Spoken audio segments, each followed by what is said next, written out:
Salut à toi YouTube, j'espère que tu vas bien. Aujourd'hui je suis ravie de te retrouver pour le 5e épisode sur le mois du harcèlement. Et aujourd'hui je vais parler des youtubeurs. Donc vu que c'est le mois du harcèlement, je vais parler du côté négatif, le côté harcèlement des youtubeurs.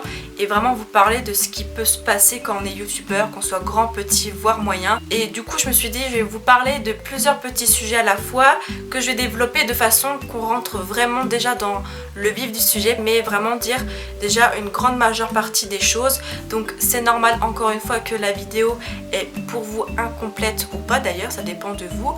Donc si vous voulez une suite, un complément de vidéo pour cette vidéo là, dites-le moi en commentaire. Vous pouvez vous-même rajouter des choses en commentaire, votre avis, mais il faut que ça reste dans le respect total. Le sujet de YouTube est un sorte de spin-off du cyberharcèlement de l'épisode de dimanche dernier, donc le 4e épisode, donc celui qui est sorti avant celui-là puisque c'est le 5e. Encore une fois, je suis désolée de ne pas faire des vidéos vraiment complètes, mais c'est impossible et le but c'est que je rentre dans le vif du sujet déjà, que je dise un maximum de choses, vraiment les grosses lignes qui me passent en tête, qui sont vraiment importants. Après si vous voulez vraiment des compléments, j'en ferai, mais pour moi il y en a, bon c'est vrai que pour cette vidéo là il y aura forcément un complément parce que j'ai pas pu tout dire, j'ai noté mes idées sur un bout de papier, j'ai pas pu tout retranscrire en écriture, donc j'espère quand même que l'épisode vous plaira. Et puis du coup on se retrouve juste après l'introduction pour la suite de la vidéo. C'est parti.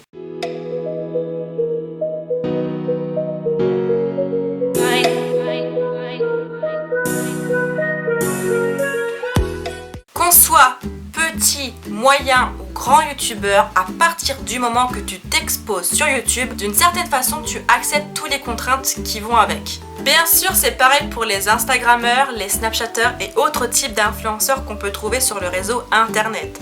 On est tous dans le même panier, mais aujourd'hui j'ai envie de parler essentiellement du monde que je connais le mieux en fait, c'est-à-dire YouTube.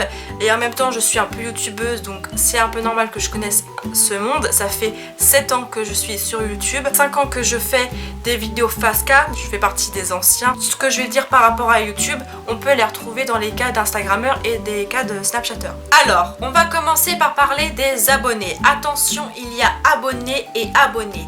Je m'explique. Il y en a qui sont gentils, bienveillants, respectueux, pleins d'amour et j'en passe. Et d'autres qui sont tout aussi fidèles à notre chaîne, il n'y a pas de problème, mais ils sont trop possessifs, ils veulent trop d'attention et certains veulent limite devenir notre ami. Il y a certains abonnés qui pensent que si on est youtubeur, on est forcément H24 sur nos téléphones ou ordinateurs pour répondre aux commentaires sous nos vidéos, ou tout simplement on est H24 sur les réseaux en train de répondre aux messages privés qu'on peut recevoir de nos abonnés. Il ne faut pas oublier que nous avons une vie à côté. Malheureusement, on ne peut pas être à votre demande de façon systématique. On n'est pas des robots, on fait de notre mieux pour répondre à tout le monde de façon rapide et efficace pour être à la hauteur de vos attentes. Après moi, personnellement, je n'ai pas beaucoup d'abonnés, donc je n'y suis pas confrontée H24 comme les grands, mais je me mets à leur place. À force de recevoir des messages chaque jour des mêmes abonnés sans cesse qui en plus deviennent de plus en plus agressifs envers toi, ça devient du harcèlement et certains peuvent être dangereux. Certains de ces abonnés sont tellement obsédés par nous qu'ils vont jusqu'à la violation de la vie privée, un acte puni par la loi, et j'en passe parce qu'il y en a qui dépassent des limites hallucinantes à ne pas franchir. À cette hauteur, on peut vraiment dire que c'est du harcèlement, et en plus de ça, ils peuvent vraiment être dangereux, que ça soit pour nous, pour notre entourage ou tout simplement pour eux-mêmes. Maintenant, on va passer au sujet des garçons et des filles sur YouTube. Je vais essentiellement vous parler des clichés qu'on peut retrouver. Les filles sur YouTube doivent forcément faire de la beauté, du lifestyle, etc. En gros, des vidéos dites de filles. Les garçons sur YouTube doivent forcément faire du gaming, des vidéos humour, etc. En gros, des vidéos réservées aux garçons. Alors, quand l'inverse se produit, ils sont mal vus, insultés et harcelés. Un homme hétéro ou de la communauté LGBT a tout à fait le droit de se maquiller, prendre soin de lui, qu'il soit youtubeur ou pas d'ailleurs. Comme une femme, peu importe son genre, peut faire du gaming, aimer les motos, les voitures, aimer le foot, bref, aimer ce qu'un homme peut aimer. C'est la société qui, au fil des années, ont décrété que les hommes ne doivent pas se maquiller et que c'était réservé qu'aux femmes, et que les femmes ne doivent pas s'habiller comme des hommes, mais qu'elles doivent être féminines. Bien sûr, on change les choses, les mentalités changent, mais c'est pas encore ça. Maintenant, nous allons passer au sujet des haters. Comme vous le savez, les grands youtubeurs sont confrontés à plusieurs types d'harcèlement, même les moyens et certains petits, mais eux c'est en plus faible quantité que les grands youtubeurs. Ils sont essentiellement victimes de cyberharcèlement et voire de rue pour certains. Ils peuvent être aussi confrontés à du chantage. Bref, plein de choses incroyablement hallucinantes. Les grands comme les moyens et petits youtubeurs reçoivent de temps à autre des commentaires du genre « Tu devrais stopper les cuts parce que c'est trop saoulant ». Histoire vraie puisque j'ai déjà reçu ce genre de commentaires qui me disaient d'arrêter de faire des coupures en fait dans mes vidéos. En gros, des commentaires conseils, pas écrits sous une forme positive, constructive comme on a l'habitude, non, mais plutôt des commentaires conseils écrits sous une forme hautaine, comme si la personne était professionnelle ou tout simplement un youtubeur populaire, alors que bah non en fait. C'est une façon de dire que notre vidéo est nulle, histoire de rester poli, et que lui ferait mieux que nous en fait. C'est un message caché. On a régulièrement des commentaires d'insultes, mais bon ça c'est le b.a.-ba des haters. Voilà, on est habitué, c'est le classique, on va dire ça comme ça, mais aussi des jugements sur notre vie personnelle, à croire qu'ils savent mieux que nous en fait, ce qu'il se passe dans notre vie, dans nos têtes, mais souvent aussi on est insulté sur notre physique, notre façon d'être, sur notre orientation sexuelle et bien d'autres sujets. Après, pour la faire courte, on reçoit de toutes sortes de messages, les plus fous les uns que les autres, de toutes sortes vraiment, sauf qu'au moins nous, malgré ce que l'on est selon vous les haters, on a le courage de s'exposer sur YouTube. Et vous, c'est à quand votre tour ?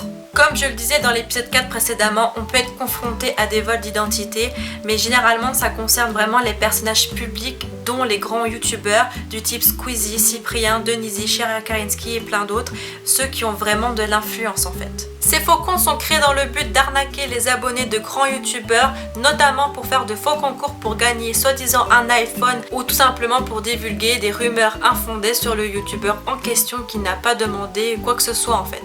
Ils veulent tenter d'en tirer profit de ces faux comptes, sauf que si le logo de validation n'est pas présent, c'est que c'est un compte fake. Si le youtubeur en question n'a pas prévenu d'un compte secondaire, c'est que c'est pas son compte. Après, vu que généralement c'est les grands youtubeurs qui ont un logo de validation, pour remarquer les faux comptes en fait concernant les moyens youtubeurs ou les petits, il faut faire attention à d'autres détails, c'est-à-dire par exemple des lettres rajoutées pour l'identifiant, bref d'autres détails qui font que pour que vous puissiez prévenir le youtubeur en question pour qu'il prévienne sa communauté d'éviter ce fameux compte en question. Souvent ce sont les plus jeunes qui se font le plus avoir, il ne faut pas donc de ce fait encourager ces faux comptes à vivre en faisant rien pour éviter que d'autres tombent dans le panneau par la suite. En tout cas je peux vous dire qu'être youtubeur n'est pas facile au quotidien, on est souvent incompris par beaucoup de gens.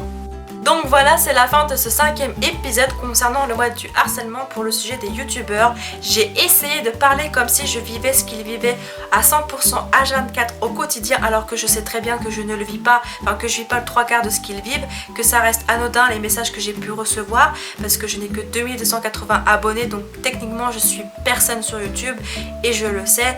Donc voilà, si vous avez eu l'impression que je parlais comme si je vivais ce qu'ils vivaient alors que je sais très bien que non, c'est qu'une impression. J'ai essayé de me mettre à leur place seulement. Donc si toi aussi tu es victime d'harcèlement, n'hésite surtout pas à venir me contacter par mail ou sur les réseaux sociaux ou sur le compte Instagram que j'ai créé récemment, donc le compte lmdh.officiel concernant le mois du harcèlement. Et voilà, de temps en temps je mets des petites publications sur le harcèlement assez courtes, mais voilà, je rentre dans le vif du sujet, je ne tourne pas autour du pot et ça peut compléter aussi un petit peu les vidéos que je fais et parler aussi de sujets que je n'ai pas abordés sur ma chaîne YouTube. Donc vraiment n'hésite pas à t'abonner à ce compte Instagram lmdh.officiel. Donc tu as le droit de venir témoigner, je pourrais les poster en anonyme si tu le souhaites. Voilà, il n'y a vraiment pas de problème, n'hésite vraiment pas à venir me parler, à te confier, à témoigner sur LMDH ou sur Debbie, vos conseils @gmail.com. Enfin voilà, je suis là pour t'accompagner, t'aider, te conseiller, je suis pas là pour te faire du tort, puisque je sais ce que ça fait d'être harcelé, puisque je l'ai été. Et n'hésitez surtout pas à venir me rejoindre sur mes réseaux sociaux YouTube de manière générale, et puis à mon onglet communauté pour ne pas manquer toute information. Sur ce, je vous fais plein d'énormes bisous poutous et à dimanche pour le prochain épisode. Bye, XOXO.